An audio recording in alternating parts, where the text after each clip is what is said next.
20장, 마태복음 20장 1절에서 16절까지의 말씀입니다.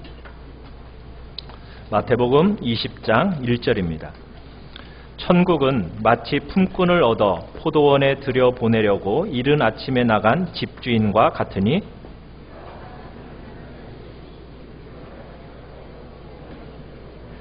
또 제3시에 나가보니 장터에 놀고 서 있는 사람들이 또 있는지라.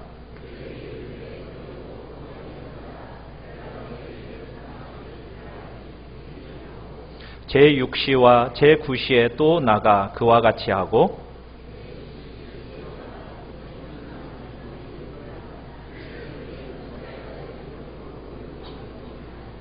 이르되 우리를 품꾼으로 쓰는 이가 없음이니이다. 이르되 너희도 포도원에 들어가라 하니라.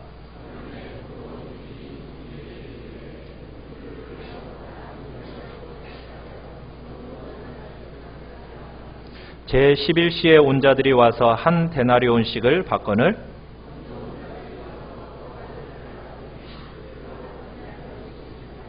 받은 후 집주인을 원망하여 이르되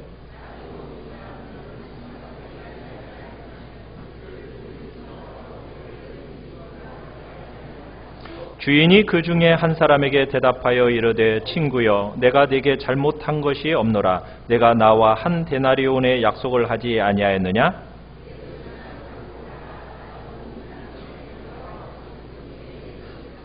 내 것을 가지고 내 뜻대로 할 것이 아니냐? 내가 선함으로 내가 악하게 보느냐? 이와 같이 나중된 자로서 먼저 되고 먼저 된 자로서 나중되리라. 아멘. 오늘 말씀의 제목을 같이 한번 읽어보겠습니다. 시작. 포도원 주인의 비유. 포도원 주인의 비유. 우리가 이 비유를 열기 전에 먼저 배경을 한번 살펴볼 필요가 있습니다. 오늘 본문은 20장인데요. 그 다음 장 21장에는 예수님께서 예루살렘으로 입성하시는 장면이 나옵니다. 여러분, 예루살렘으로 예수님이 입성을 하시면 어떤 일이 벌어집니까? 성전 청결 사건이 먼저 있고요. 그 다음에 예수님이 고난을 받으시고 결국에는 어떻게 되시죠? 십자가에 달려 돌아가시게 됩니다. 그러니까 예수님의 마지막 걸음, 그 걸음이 지금 예루살렘을 향하여 올라가고 있다는 얘기지요. 자, 그런데 예수님은 죽음을 앞둔 예루살렘의 여정인데 제자들은 이 예루살렘으로 올라가는 그 모습과 함께 제자들의 마음은 어떤 마음이었는가? 20장 후반부에 가보면은 제자들은 어떤 생각을 가지고 있었냐면 이제 예루살렘으로 올라가면 예수님이 하나님의 나라를 이룰 것이고 그러면 그 나라의 왕이 되실 것이고 그러면 그 나라에서 누가 제일 큰가? 이게 제자들의 관심사였습니다. 오늘 이 비유를 마치고 나시면 그 뒤에 한 어머니가 두 아들을 데리고 예수님께 나옵니다. 그리고는 예수님께 부탁을 해요. 뭐라고 부탁을 합니까? 내 아들 하나는 예수님의 오른쪽에, 하나는 예수님의 왼쪽에 앉혀달라고 요구를 합니다. 자, 그런 배경 안에서 예수님이 지금 하나님의 나라가 어떤 나라인가? 이것을 가르치기 위해서 지금 이 비유를 들고 계신다는 얘기입니다. 하나님의 나라는 세상의 나라와 다르다라는 거예요. 세상의 나라처럼 누가 제일 큰가? 누가 예수님의 오른쪽 자리에 왼쪽 자리에 앉는가? 이런 데 관심을 가지는 나라가 하나님의 나라가 아니다라는 얘기입니다. 자, 비유를 시작하기 전에 한 번만 더 배경을 더 보면요. 자, 오늘 20장 들어가기 바로 직전 19장 30절을 우리 같이 한번 읽어봅시다. 19장 30절입니다. 시작. 그러나 먼저 된 자로서 나중되고 나중된 자로서 먼저 될 자가 많으니라. 자, 이 말씀과 거의 비슷한 말씀이 오늘 본문 16절에 있어요. 16절을 다시 한번 읽어볼까요? 16절, 20장 16절 시작. 이와 같이 나중된 자로서 먼저 되고 먼저 된 자로서 나중되리라. 그러니까 이 비유를 싸고 똑같은 메시지가 지금 반복되고 있는 겁니다. 그러니까 이 비유가 제일 강조하고 싶어하는 진리가 있다라는 거죠. 그게 뭘까요? 하나님의 나라를 너희의 방식대로 표현한다면 이와 같다라는 거예요. 많은 꼴찌가 첫째가 되고 많은 첫째가 꼴찌가 될 거다. 지금 이 이야기를 하고 있는 겁니다. 그러니까 하나님의 나라가 얼마나 우리가 생각하는 것과 다른지 우리가 볼 때 첫째 같아 보이는데 사실은 꼴찌고, 꼴찌 같아 보이는데 사실은 첫째가 된다는 얘기를 지금 예수님이 하고 계신다는 거예요. 자, 그러면 비유로 한번 들어가 보겠습니다. 우리 말씀 요약의 1번 한번 같이 한번 읽어보겠습니다. 시작. 세 부류의 일꾼. 자, 오늘 비유에는 세 부류의 일꾼이 등장을 하고 있습니다. 우리 본문 1절을 같이 한번 읽어봅시다. 1절 시작. 천국은 마치 품꾼을 얻어 포도원에 들여보내려고 이른 아침에 나간 집주인과 같으니. 자, 여기서 하나님의 나라는 무엇과 같다라고 얘기하고 있느냐면 집주인과 같다 이렇게 얘기하고 있습니다. 그러니까 여기 나오는 이 집주인이야말로 하나님의 나라를 제일 잘 드러내 보여주는 존재라는 것을 우리에게 얘기하고 있다는 거예요. 자, 이 비유에 나오는 집주인이 지금 무엇을 하고 있습니까? 포도원의 일꾼을 들여보내기 위해서 이른 아침에 집을 나갔어요. 여러분, 여기서 이른 아침 하면은 오늘 시간으로 몇 시일까요? 해 뜨는 시간 오전 6시를 이야기합니다. 그러니까 이른 아침 6시에 집을 나가서 일꾼들을 포도원으로 들여보내기 위해서 주인이 나간 겁니다. 자, 2절을 같이 한번 읽어봅시다. 2절입니다. 시작. 그가 하루 한 데나리온씩 품꾼들과 약속하여 포도원에 들여보내고. 자, 제일 먼저 포도원에 들여보낸 일꾼들에게 지금 주인이 약속을 하고 있죠. 무슨 약속을 하고 있습니까? 하루 얼마를 주겠다? 한 데나리온을 주겠다 약속하고 있습니다. 여러분, 이 당시에 한 데나리온이라는 것은 이 당시 직업군인 있지 않습니까? 고용된 군인들에게 하루 일당입니다. 그러니까 오늘날로 얘기하자면 일종의 전문직에 속한 사람들이 하루 품삯으로 받아내는 것이 바로 한 데나리온이라는 얘기예요. 오늘날도 여러분 이 노가다판에 가보면은 노가다판에서 그냥 일용직으로 일하는 사람과 전문직으로 일하는 사람 차이가 어떻습니까? 차이가 엄청나죠. 그러니까 전문직으로 일하는 사람의 일당을 지금 일용직자들에게 주겠다라고 지금 약속을 하고 있는 겁니다.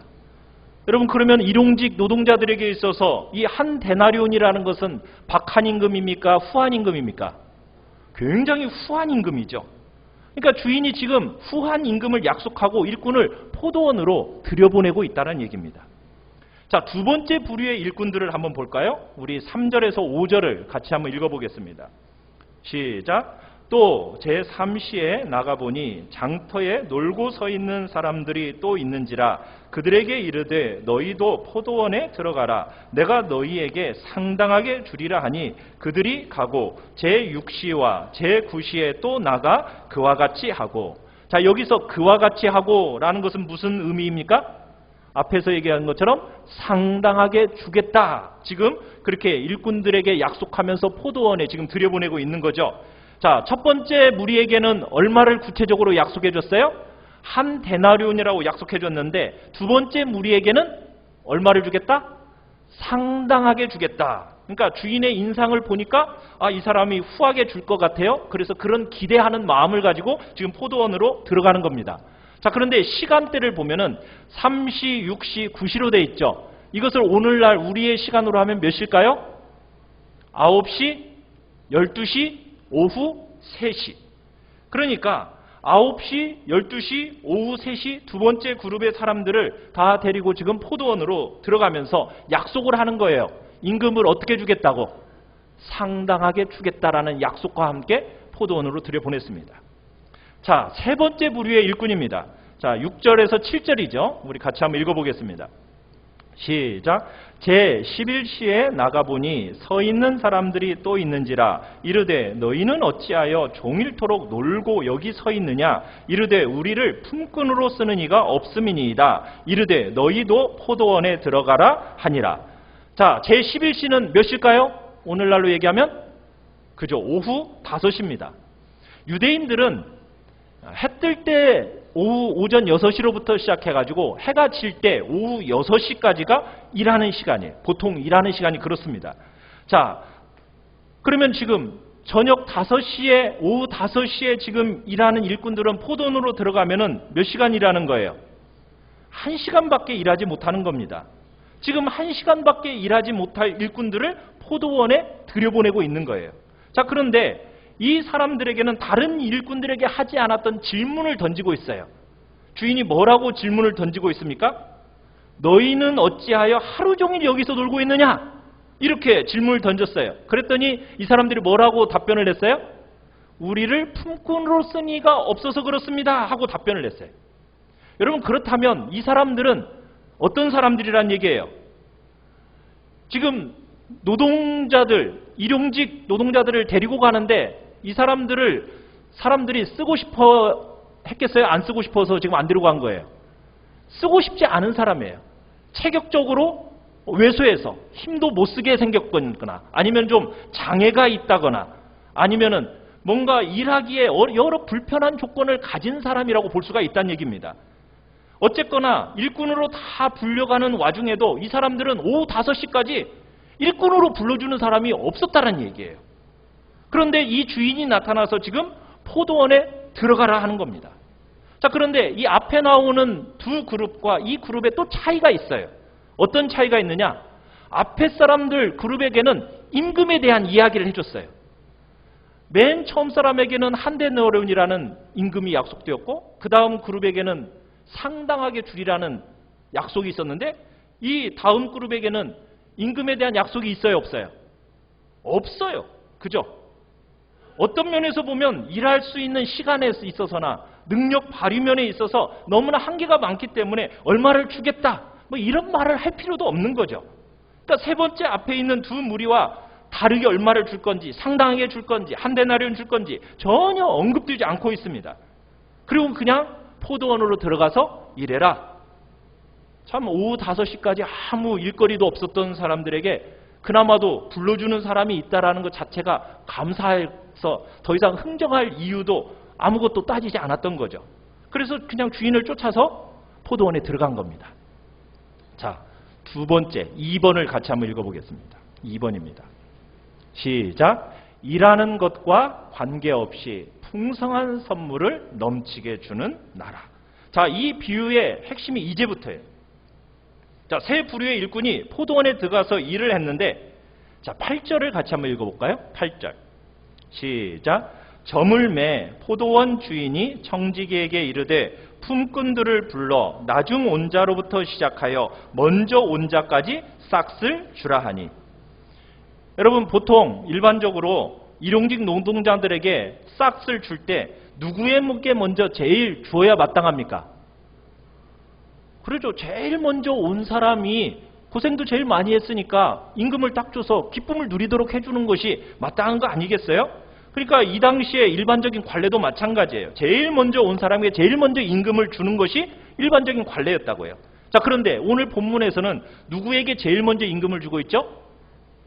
그죠? 제일 나중 온 사람에게 임금을 주고 있어요. 그러니까 여기서부터 지금 약간 어긋나기 시작하고 있는 거예요.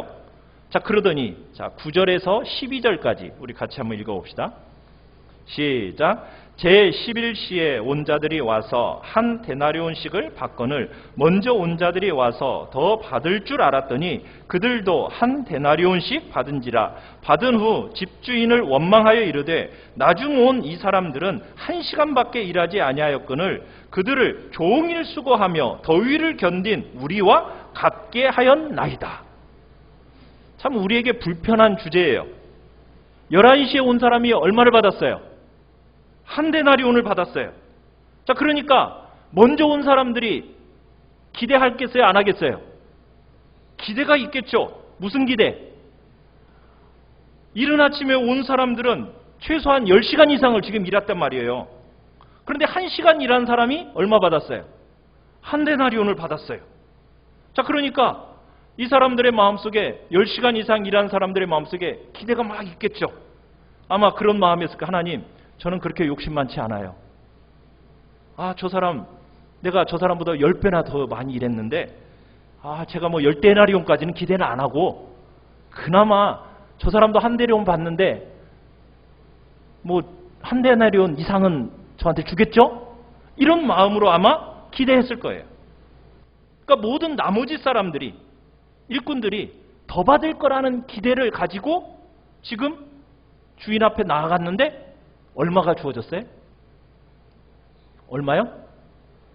똑같이 한 데나리온이 주어진 겁니다. 그러자 이 사람들이 뭐 하기 시작하고 있어요? 원망합니다.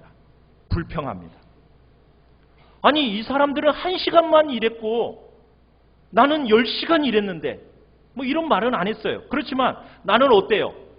뙤약볕 밑에서 고생하면서 나는 이렇게 일했는데 어떻게 저 사람하고 나하고 똑같이 대우할 수가 있는가? 한 데나리온밖에 안 준다고 하면서 지금 원망하고 불평하는 것이 지금 오늘 이 비유의 그림이에요. 여러분, 오늘 이 본문을 우리가 주의해서 한번 봐야 됩니다. 우리는 어떤 면에서 이 불평하는 사람들의 말이 일리가 있어요, 없어요? 일리가 있죠? 일리가 있잖아요. 좀 본문의 전체 흐름이 이런 사람들을 좀 안 좋게 말하니까 차마 일리가 있다라는 말을 이렇게 우리는 툭 뱉기가 그렇지만, 편들기가 좀 부끄럽지만, 그렇지만 우리에게는 이게 낯선 그림 아닙니까? 거북한 그림이잖아요. 근데 왜 이렇게 하셨을까? 주인이 뭐라고 말하는지 우리 한번 볼까요? 13절에서 15절까지 우리 같이 한번 읽어봅시다. 시작. 주인이 그 중에 한 사람에게 대답하여 이르되 친구여, 내가 네게 잘못한 것이 없노라. 네가 나와 한 데나리온의 약속을 하지 아니하였느냐? 네 것이나 가지고 가라. 나중 온 이 사람에게 너와 같이 주는 것이 내 뜻이니라. 내 것을 가지고 내 뜻대로 할 것이 아니냐? 자, 여기까지 보시면, 아니, 이 얘기는 더 우리를 불편하게 만들죠. 아니, 주인이 얘기가 지금 뭐하라고 얘기하는 것 같아요. 아니, 내 것 가지고 내 맘대로 하는데 네가 무슨 상관이야? 지금 이렇게 말하는 것 같잖아요. 네? 그렇지 않습니까? 근데 여러분이 한번 잘 주목해 보시면 여러분 핵심이 뭐냐는 거예요. 핵심. 하나님 나라의 속성이 지금 어떤가를 말하고 싶어 하는 거거든요. 하나님의 나라는 하나님이 통치하는 나라니까 하나님 마음대로다. 지금 이 얘기를 하고 싶어 하는 걸까요? 그게 아니겠죠. 물론 하나님의 나라는 하나님의 뜻대로 이루어지는 나라예요. 그건 틀림없어요. 그렇다고 해서 하나님 나라니까 하나님 맘대로 이 얘기를 하는 것은 아니란 얘기입니다. 그렇다면 지금 이 비유가 우리에게 뭘 가르쳐주고 싶어 하는 걸까요? 하나님의 나라가 우리가 생각하는 일반적인 세상 나라와는 다르다라는 것을 지금 말하고 싶어 하는 거예요. 우리는 이 세상의 논리는 뭐예요? 원리는 많이 일한 사람에게 많이 임금을 주는 것. 내가 많이 일했으니까 일한 만큼 내가 임금을 많이 받아야 한다. 이게 세상 논리죠. 그런데 지금 하나님 나라의 논리를 가르치는 주님은 뭐라고 얘기하냐? 1시간밖에 일하지 않았는데 동일하게 한 데나리온이 주어진다는 거예요. 그래서 더 많이 일한 사람이 더 많이 기대했는데 더 주지 않는다는 거예요. 이게 지금 우리에게 불편함으로 남아있는 거예요. 그러면 하나님 나라의 속성은 무엇을 얘기하고 있는 거예요? 하나님의 나라는요, 일한 시간에 비례해서 품삯이 지불되는 나라가 아니라는 거예요. 내가 얼마나 많은 일을 했는가의 근거에서 품삯이 지불되는 나라가 아니라는 거예요. 하나님의 나라는 많은 시간, 많은 일, 이게 기준이 아니라는 거예요. 지금 이 얘기를 하고 있는 겁니다. 그러면 하나님의 나라는 어떤 나라라는 얘기예요? 1시간밖에 일하지 않았는데 일한 분량과 비교할 수 없을 만큼 풍성한 선물이 주어지는 나라가 하나님의 나라다. 다르게 표현하면 은혜가 통치하는 다른 질서의 나라다. 지금 이렇게 얘기하는 겁니다. 하나님의 나라는 여러분이 일을 많이 하면 많은 품삯을 받는 나라가 아닙니다. 하나님의 나라는 여러분의 일한 것과 관계없이 너무나 풍성한 선물이 주어지는, 넘치게 받는 나라가 하나님의 나라다라는 것을 지금 가르치고 있는 거예요. 사랑하는 성도 여러분, 우리는 하나님 앞에서 볼 때 모두 다가 죄인들이에요. 그죠? 죄 중에 태어났어요. 하나님의 포도원에서 일할 만한 자격을 갖춘 사람들이 우리 가운데 있습니까? 없습니까? 아무도 없어요. 그렇지만 하나님은 풍성한 은혜를 우리에게 담없이 베풀어 주시는 분이다라는 것을 우리에게 보여주고 있어요.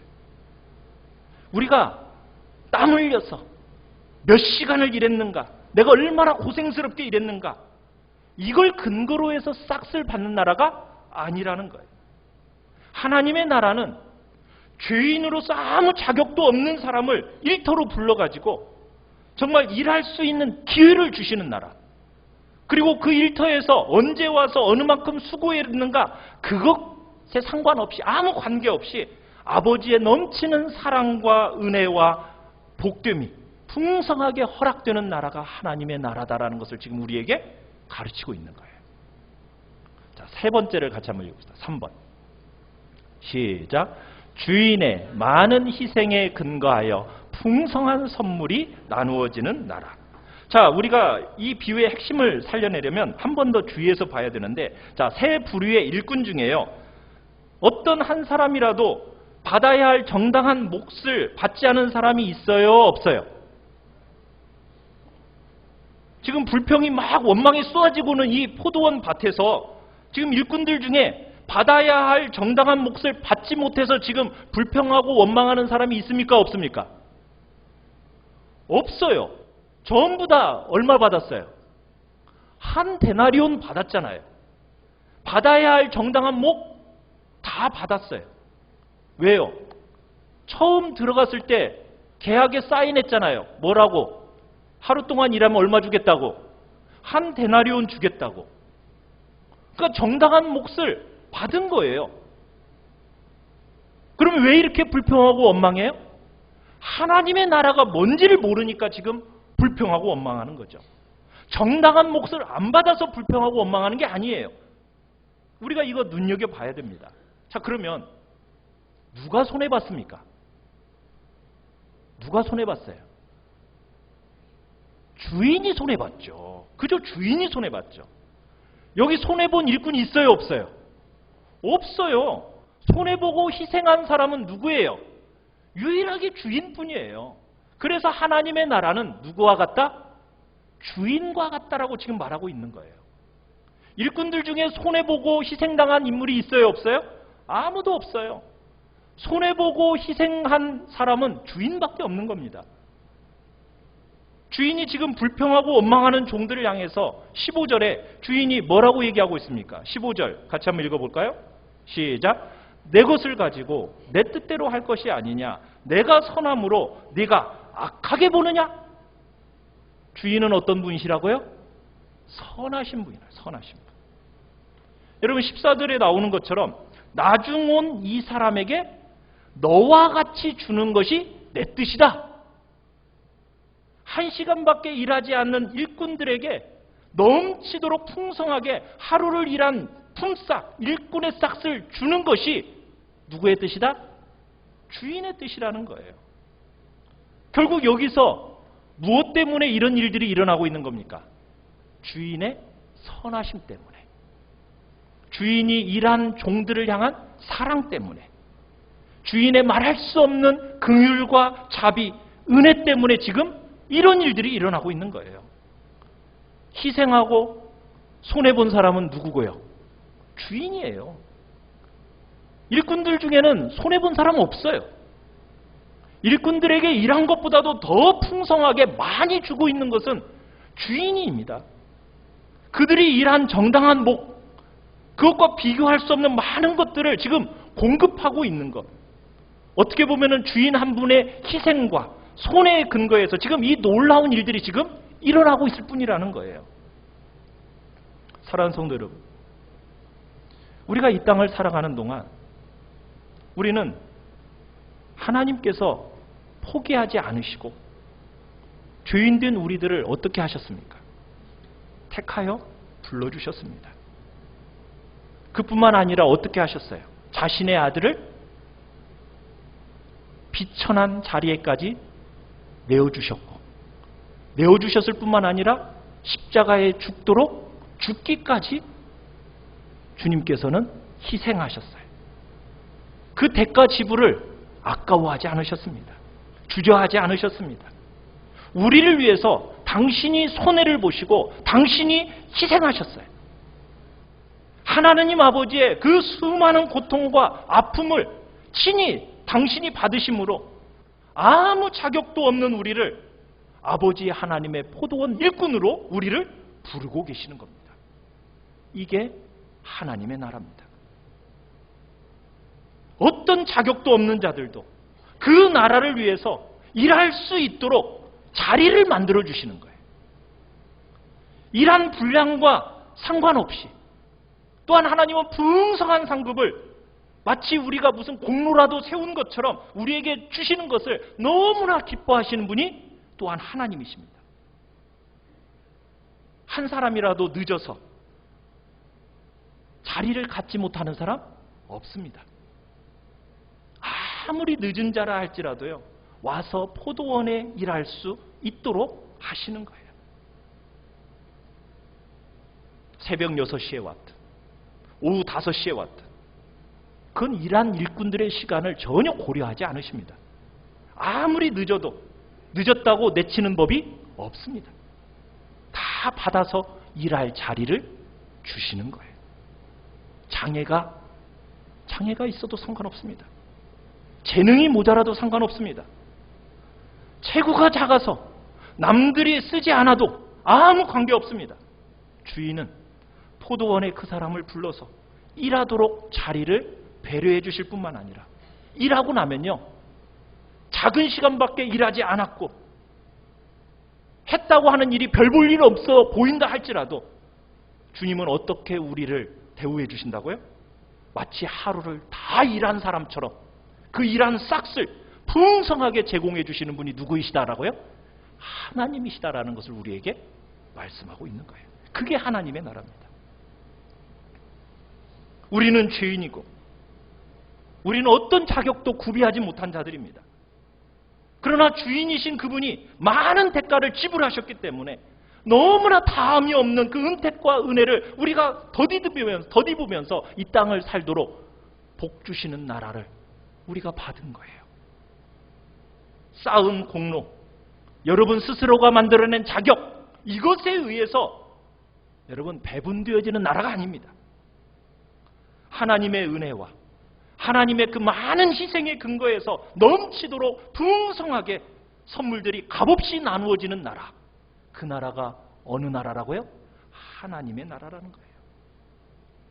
그 은혜는 얼마나 많고 풍성한지 아무리 늦어도 여러분 늦은 자가 없어요. 우리 가운데 그러신 분들 있잖아요. 아유, 제가 좀 젊어서 예수를 믿었으면 더 많이 주님의 일을 할 텐데. 여러분, 그때가 빠른 때예요. 그때가 빠른 때. 늦은 자가 없어요.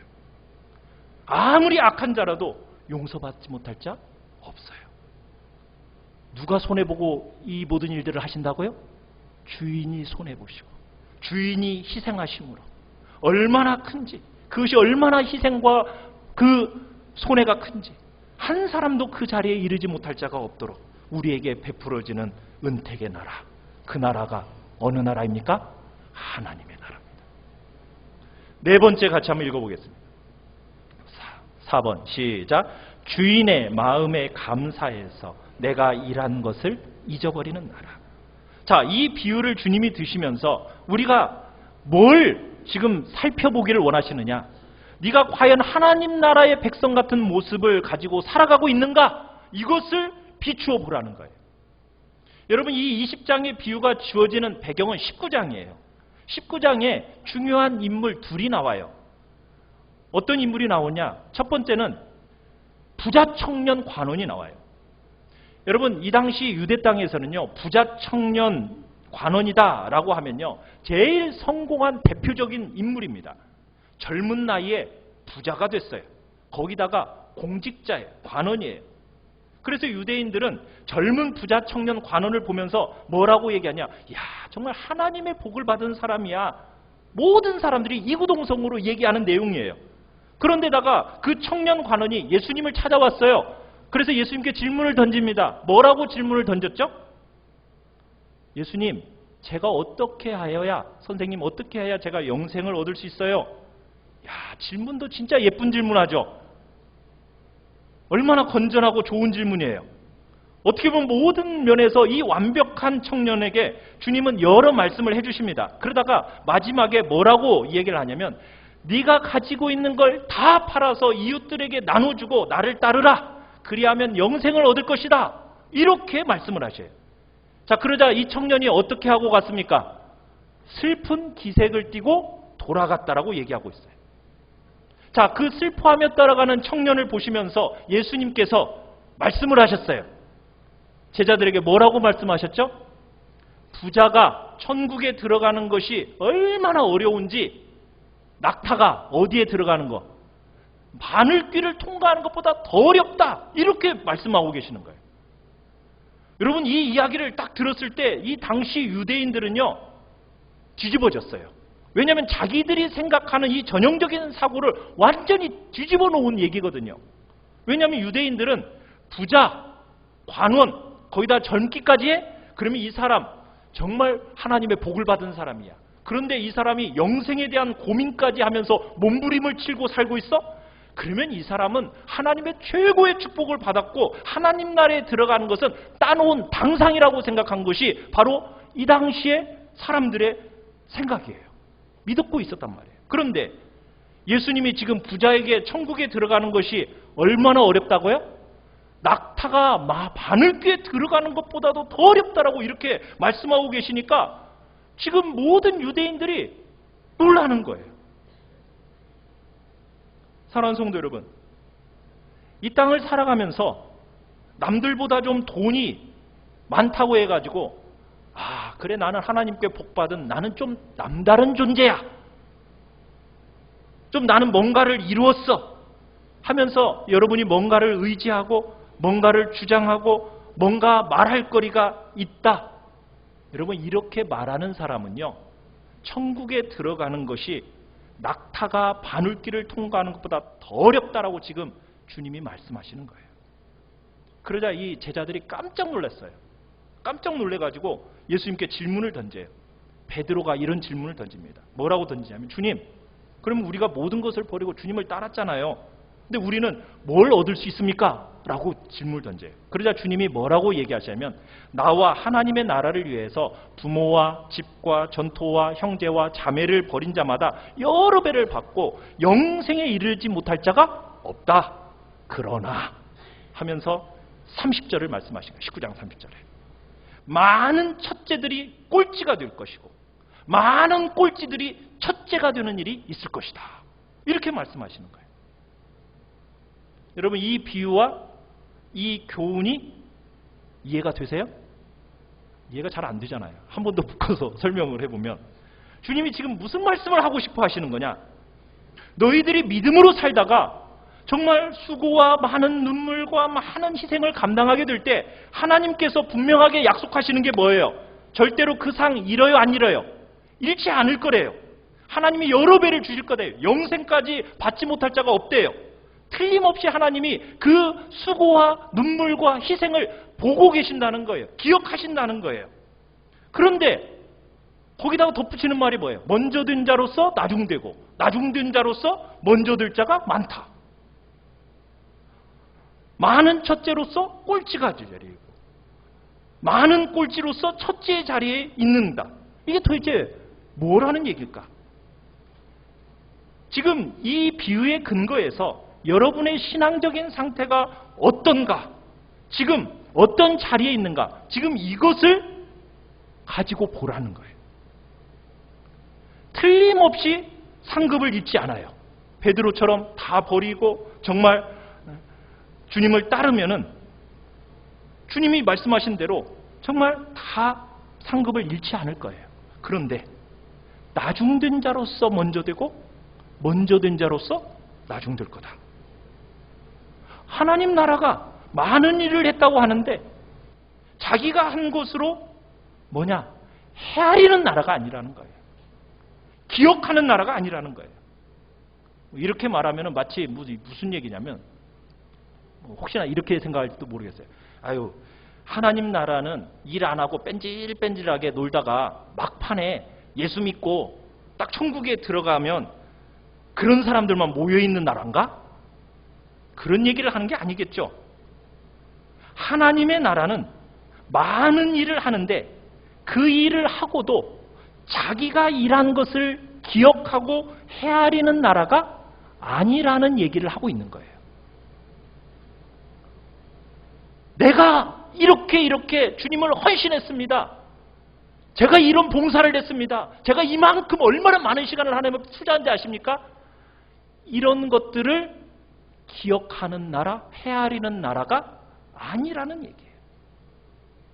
그저 나를 포도원으로 불러주신 주인의 마음에 감사해서 그냥 내가 일한 것은 다 어떻게 하는 나라? 잊어버리는 나라. 그 나라가 하나님의 나라라고 지금 얘기하고 있는 거예요. 여러분 마태복음 25장에 가면 양과 염소의 비유가 나와요. 근데 양과 염소의 비유에서요, 양들을 향해서 복받을 자들이여 하면서 막 복을 받으라고, 만세로부터 너희를 위해서 예배된 하나님의 나라를 상속하고 복을 받아라 이렇게 말하니까 양들이 뭐라고 얘기하죠? 저희가 무슨 일을 했는데요? 주인님, 저희는 뭐 일한 것도 없는데 무슨 이런 복을 주세요? 이렇게 얘기를 하는 거예요. 무슨 얘기예요? 이 사람들은 일해놓고 다 잊어버렸다는 거예요. 자, 그런데 그 옆에 있는 염소들에게 또 뭐라고 말씀하셔요? 너희들에게는 화가 있을지어다, 저주를 받은 자들이여. 이렇게 얘기하니까 염소들이 뭐라고 얘기합니까? 우리가 언제 주님의 일 안 했습니까? 제가 이것도 하고 이것도 했잖아요. 따지는 거예요. 여러분, 하나님 나라의 백성의 중요한 특징이 뭘 얘기하는 거예요? 이른 새벽에 왔든지 늦은 시간에 왔든지 많은 일을 했든지 작은 일을 했든지 그 아무 관계없다는 거예요. 그 모든 일을 나를 위해서 헤아리지 않는 게 중요한 거예요. 나를 위해서 기억하지 않는 거예요. 이게 그 모든 일을 하고 마음속에 품은 종들의 마음이어야 된다는 거예요. 그럼 종들은 무슨 마음을 가져야 돼요? 나는 할 일을 했을 뿐입니다. 주인님이 행하신 그 크고 많은 손해에 비하면 나는 일했다고 말할 자격도 없어요. 이렇게 말하는 나라가 하나님의 나라이고 그것이 바로 하나님의 나라 백성들의 특징이란 얘기입니다. 교회는 어떤 공동체입니까? 자기가 일한 시간 가지고 남들보다 자기를 높은 곳에 두는 공동체입니까? 아닙니다. 남들이 하지 않은 수고를 감당했기 때문에 나는 저 사람들보다도 더 많은 찬사를 받아야 마땅하다. 여러분, 이렇게 생각하는 공동체입니까? 아닙니다. 남들이 하지 않은 수고를 하고 남들보다 훨씬 일찍 와서 많은 시간을 애쓰고 일하고 수고했음에도 불구하고 하나님의 나라의 원리가 뭡니까? 그렇게 많은 일을 하고도 주인이 수고한 것에 비하면, 주인이 희생하고 주인이 애씀에 비하면 이 모든 것들은 아무것도 아니죠. 그저 주님만이 높임을 받으시고 주인님만이 드러나고 주님이 하신 일을 즐거워하는 그 자리에 있는 사람이 바로 하나님 나라의 백성의 특징이란 얘기예요. 주인이 나에게 행하셨듯이 이웃 사람에게 많은 선물을 주고 있어요. 그러면은 그들의 그 자격과 관계없이 어떻게 저런 사람에게는 저렇게 풍성하게 줄 수 있어요. 이렇게 얘기하는 게 아니라 저 사람의 받은 그 주님의 은총을 바라보면서 감격해하고 감사하고 즐거워하면서 함께 기뻐하는 그게 하나님 나라를 사는 백성들의 삶의 방식이라는 거죠. 사랑하는 성도 여러분, 여러분의 살아가는 신앙생활의 모습은 어떠합니까? 여러분이 좀 떼약볕 좀 맞았다고 해가지고 여러분이 좀 남들보다도 좀 더 긴 시간 봉사하고 수고한 것을 여러분 스스로가 헤아리면서 나한테 왜 이런 대접 안 해주나? 여러분 그걸 기대하고 계십니까? 나를 중심으로 내 것을 제일 크게 평가하면서 주인의 그 말할 수 없는 긍휼과 자비가 다른 사람들에게 나타나면은 왜 저 사람한테는 저렇게 하고 나한테는 왜 이거밖에 안 주는 거라고 하면서 여러분 불평하고 원망하며 혹여나 살아가고 있는 건 아닙니까? 수많은 주의 은택들이 이웃들에게 임할 때 나에게 베푸신 은혜도 기억하면서 그래, 주인이 얼마나 많은 수고와 아픔을 근거로 해서 이 귀한 일들이 행해지고 있는가, 그렇게 마음을 생각을 하면서 기뻐하고 감격해하는 정신이 우리의 마음이 되어야 된다는 얘기예요. 하나님의 나라가 원리가 아니라 세상의 쥐뜬 원리를 따라서 우리 스스로를 주장하고 우리를 붙들면서 여러분 원망하고 불평하는 자리에 있다면 우리는 회개하며 가야 됩니다. 과연 나는 하나님 나라의 백성의 자격과 모습에 묻어나고 있는가? 하나님 나라의 백성의 표시가 우리의 삶에서 묻어나야 됩니다. 우리 교회가 그런 하나님 나라의 백성의 그 귀한 모습들이 곳곳에서 구석구석에서 정말 하나님 나라의 은혜가 왕노릇하는 그런 새로운 질서가 우리 교회 구석구석에 묻어나는 복된 은혜가 있기를 간절히 바랍니다. 그래서 여기 있는 모든 사람들이 한 사람도 예의 없이 많은 꼴찌가 첫째가 되는 그 복된 은혜와 영광이 여러분 모두에게 있기를 간절히 축원합니다. 우리 같이